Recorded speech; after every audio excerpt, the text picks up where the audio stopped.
Good morning, students. Welcome to e-learning classes with DK Sandavadia.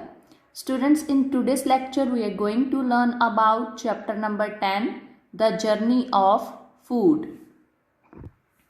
In this chapter, we are going to learn about food, how does food reaches to our tables and to our plates.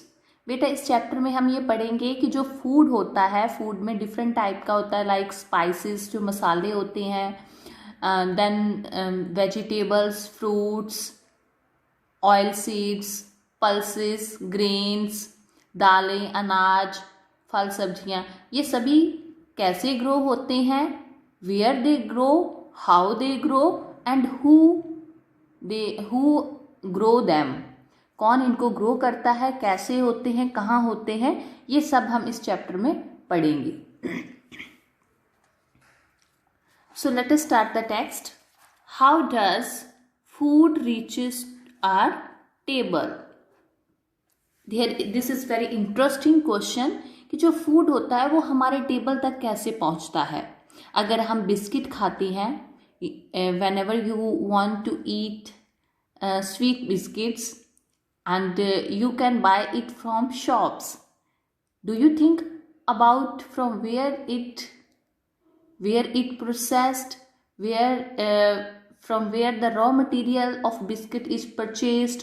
क्या आपने कभी ये सोचा है जो biscuit हम खाते हैं वो कहाँ से आता है, कौन बनाता है, कैसे बनता है, कौन कौन सी चीज़ें कौन कौन सी रॉ मटेरियल की रिक्वायरमेंट है, किस चीज़ों से बनता है वो. तो यही बेटा हम पढ़ने जा रहे हैं.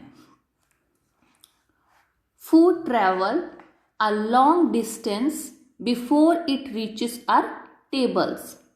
Here was question, how does food reaches our table? जो फूड है वो हमारे तक कैसे पहुंचता है, हमारे टेबल तक मीन्स हम जब खाते हैं फूड वो हमारे तक कैसे पहुंचता है. तो answer is food travels a long distance before it reaches our table. हमारे तक पहुंचने से पहले जो फूड है उसको लॉन्ग डिस्टेंस ट्रैवल करना पड़ता है. कौन सा वो लॉन्ग डिस्टेंस है अभी हम पढ़ते हैं. A farmer grows fruit, vegetables, cereals, pulses, oil seeds और स्पाइसेस इन फार्म्स. बेटा फार्मर कौन होता है? Farmer is a man, a person who grow different types of vegetables and fruits. जो लोग अलग अलग तरह का फ्रूट्स, वेजिटेबल्स, सीरियल होता है अनाज, लाइक वीट, राइस, पल्सेस दालें, ऑयल सीड्स, मस्टर्ड सीड्स हो गया, देन सनफ्लावर सीड्स हो गए. तो अलग अलग ऑयल सीड्स जिससे तेल निकलता है, ऑयल निकलता है. और स्पाइसेस जो मसाले होते हैं ये कौन ग्रो करता है? फार्मर. कहाँ पे ग्रो करते हैं? इन देयर फार्म्स. वो अपने खेतों में फार्मर्स जो होते हैं, किसान होते हैं, वो ये सभी चीज़ें fruits, vegetable, cereals, pulses, oil seeds, spices अपने फार्म्स में ग्रो करते हैं. अब नेक्स्ट है कि how they grow in their farms. वो अपने जो फार्म्स हैं उनमें कैसे ग्रो करते हैं इनको, कौन सा वे है ग्रो करने का, वेजिटेबल्स को, फ्रूट्स को, ग्रेन्स को, पल्सेस को. तो firstly they prepare their land. And how they prepare their land we are going to read about it. He ploughs the field before sowing the seeds. He means farmer. Farmer जो है वो सबसे पहले अपने field को, खेत को तैयार करते हैं, प्रिपेयर करते हैं सीड को सो करने के लिए. मतलब सीड को बीजने, सोइंग होता है बीजना, सीड जो बीज होता है. कोई भी अनाज है, वेजिटेबल है, फ्रूट, सीरियल, इनके बेटा हम सीड्स जो है ना उसको सॉइल में बीजते हैं, सॉइल में सो करते हैं. मिट्टी में, धरती में जो सीड्स होते हैं, बीज होते हैं अलग अलग चीज़ों के, उनको बीजते हैं. उनको बीजने के लिए सबसे पहले फील्ड को प्लाउ करना पड़ता है. प्लाउ मतलब उसमें हल चलाना पड़ता है. Here you can see a picture of a farmer who is ploughing his field with help of bullocks. Bullocks की हेल्प से एनिमल्स की हेल्प से वो अपने फील्ड को प्लाउ कर रहा है। प्लाउ करने से क्या होता है, जो सॉइल होती है, लैंड होती है, वो सॉफ्ट हो जाती है। जब लैंड सॉफ्ट होती है तो उसमें मॉइस्चराइज आ जाता है, मॉइस्चर आ जाता है सॉइल में, तो उसके साथ जो सीड वहाँ पे सो करते हैं वो जल्दी स्प्राउट हो जाता है, उसमें से प्लांट निकलता है। Ploughing is done either by a tractor or by bulls to make the soil soft. बेटा जो प्लाउ होता है, जहाँ तो वो हल से होता है, बुलक से, यहाँ पे आप देख रहे हो बुलक से होता है, जहाँ मशीन होती है ट्रैक्टर, इंजन ट्रैक्टर होता है, जहाँ उसकी हेल्प से प्लॉइंग होती है, हल खेत में हल चलाया जाता है, और उससे क्या होता है, सॉइल जो होती है, मिट्टी होती है, वो सॉफ्ट हो जाती है। देन फर्टिलाइजर्स और manure is added to the soil to make it rich in nutrients. जैसे बेटा हम खाना खाते हैं, हम डिफरेंट टाइप का फ्रूट वेजिटेबल्स खाते हैं ताकि हमें अच्छी न्यूट्रिशंस हमारी बॉडी को मिले। In a same manner field also need a nutritions. जो फील्ड होते हैं, सॉइल होती है, उसको भी न्यूट्रिशंस चाहिए होते हैं।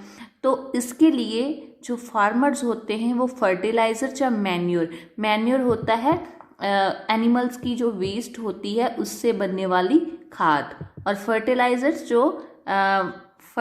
जो हमें मार्केट से मिलती हैं खादें वगैरह, तो वो फर्टिलाइज या मैन्योर जो है उसको सॉइल में ऐड किया जाता है। देन सॉइल जो है उसमें न्यूट्रिएंट्स की जो क्वांटिटी होती है वो बढ़ जाती है, मीन्स सॉइल जो होती है वो ज़्यादा फर्टाइल हो जाती है, उपजाऊ हो जाती है।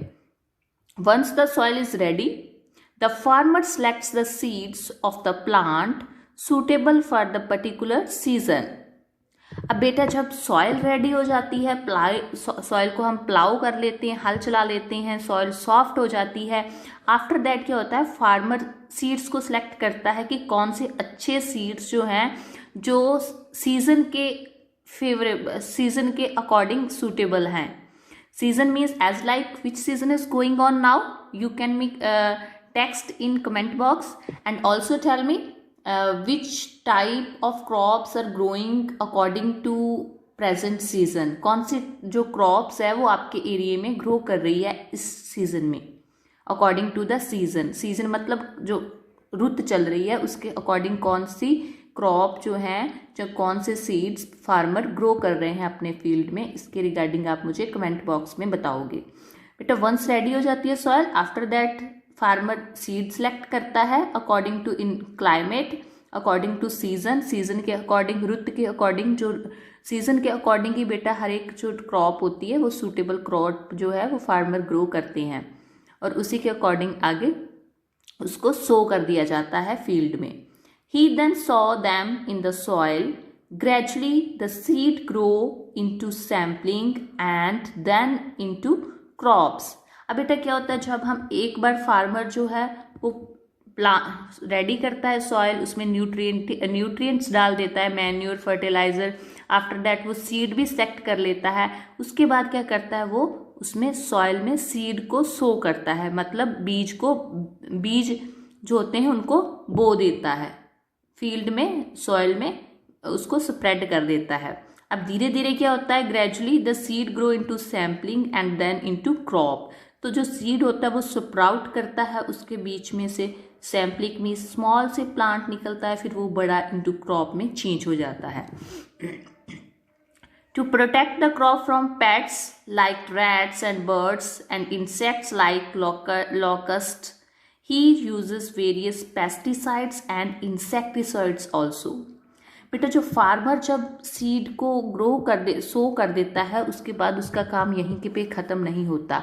उसके बाद भी क्या होता है कि वो अपने टाइम टू टाइम अपनी जो क्रॉप होती है उसको प्रोटेक्ट करने के लिए वो अलग अलग तरह के इंसेक्टिसाइड्स और पेस्टिसाइड जो होते हैं, पेस्टिसाइड जो पेट्स लाइक रैट्स वगैरह जो होते हैं उनको, वो क्रॉप को हार्मफुल होते हैं, तो उनको मारने के लिए, उनको किल करने के लिए फार्मर पेस्टिसाइड्स को और इंसेक्ट्स को किल करने के लिए इंसेक्टिसाइड्स यूज़ करते हैं फील्ड में। So this is the process how a farmer grow crops into a field. So student, this is a process how the farmers plow a field with the help of tractor and make the soil soft. You can see here tractor is plowing the field and make the soil soft. Once the soil is soft, after that, so students, in the video you have seen how the farmers plow the field and make the soil soft, and after that they sow the seed, and seed sprout and changes into a big plants. So once the crops are harvested, crops are ripened, they are taken to the market. Here is a fact ant. Manure is made from animals and plant waste. Fertilizer are prepared using chemicals. बेटा हमने पढ़ा था कि pesticides और insecticides जो हैं वो क्या होते हैं, फर्टिलाइज़र जो हैं वो सॉइल की न्यूट्रिशन क्वांटिटी जो है, न्यूट्रिएंट क्वांटिटी बढ़ाते हैं. तो ये मैन्योर और पेस्ट जो फर्टिलाइज़र होती हैं ये कैसे प्रिपेयर होती हैं. फर्स्टली मैन्योर जो है ये नेचुरल प्रोसेस एनिमल्स और प्लांट के वेस्ट से बनती है, और फर्टिलाइज़र जो है it is prepared by human being by using of chemicals. Fertilizer chemicals को यूज़ करके बनाई जाती है. This is very interesting thing that you have to know. After some months when the crops are ripe they are harvested. बेटा जब कुछ months के बाद जब हम उनको सो कर देते हैं, उनके लिए उनको केयर करने के लिए उनके इंसेक्टिसाइड्स पेस्टिसाइड्स जो हैं वो टाइम टू टाइम यूज़ करते हैं, तो कुछ मंथ्स के बाद वो राइप हो जाती है, पक जाती है क्रॉप. पकने के बाद उनको हार्वेस्टेड किया जाता है, काट लिया जाता है. Grains like cereals and pulses are packed in gunny bags. जो ग्रेन्स होते हैं जैसे बेटा सीरियल्स अनाज होता है, जहाँ दालें होती हैं पल्सेस, उनको घनी पटसन के जो बैग्स होते हैं लाइक दीज बैग्स, इनके बीच में पैक कर दिया जाता है. Fruit stuff like fruits and vegetables gate spoiled easily. It is packed in boxes made of cardboards or wood. बेटा कुछ फूड स्टफ होता है लाइक जिनको हम रॉ खाते हैं, रॉ मीन्स कच्चे खाते हैं, फल सब्जियां होती हैं, तो ये इजीली स्पॉइल हो जाते हैं, ख़राब हो जाते हैं, इसलिए हम इनको जो कार्डबोर्ड के या वुड के बॉक्स होते हैं उनमें पैक करते हैं. Here you can see a picture of fruits which are packed in wooden box. So in this way the foods are packed in different types of bags and different types of packings. Now beta here is a fun time. In fun time you have to name 5 fruits and vegetables that get spoiled quickly and 5 that can stay for some days. यहाँ पे आपने दो column दिए हुए हैं, fruits and vegetables that spoil quickly and fruits and vegetables that can stay for some days. तो इनमें 5 के ऐसे नाम लिखने हैं, फ्रूट्स और वेजिटेबल दोनों में कुछ भी हो सकता है, जो इजीली स्पॉइल हो जाते हैं और जो काफ़ी लंबे समय तक रह जाते हैं. ये आपने यहाँ पे लिखना है और कमेंट बॉक्स में भी आपने मुझे टेक्स्ट करना है. Easily spoilable vegetables and fruits और vegetables and fruits that can stay for some days. Now here is a grandma says many people like farmers, gardeners and transport workers work day and night to make food available to us. We should be grateful to them. बेटा यहाँ पे grandma जो है वो अपने grandson को बता रही है कि जो फार्मर्स होते हैं, गार्डनर होते हैं, जो ट्रांसपोर्टर्स होते हैं, ये डे और नाइट में वर्क करते हैं, और वर्क करने के बाद इतना लंबा वर्क करने के बाद वो हमारे लिए जो फूड हमें मार्केट से मिलता है वो अवेलेबल होता है. सो इसलिए उनके हमें थैंकफुल होना चाहिए. बेटा अब हम पढ़ेंगे from farm to mandi. Last part में हमने पढ़ा था कि जो फूड होता है वो कैसे प्रिपेयर होता है फार्म में. अब जब फार्म में प्रिपेयर हो जाता है देन वो पैक कर लिया जाता है, उसके बाद हम उसको मंडी में मार्केट में बेचते हैं, सेल करते हैं. तो ये आज वीडियो काफ़ी लंबी हो रही है, इसलिए यहाँ तक हम फिनिश करेंगे. In the next part we are going to learn about from farm to mandi, how the food comes to mandi from farm. So up to here you just enjoy the chapter, learn it properly. Thank you and have a nice day.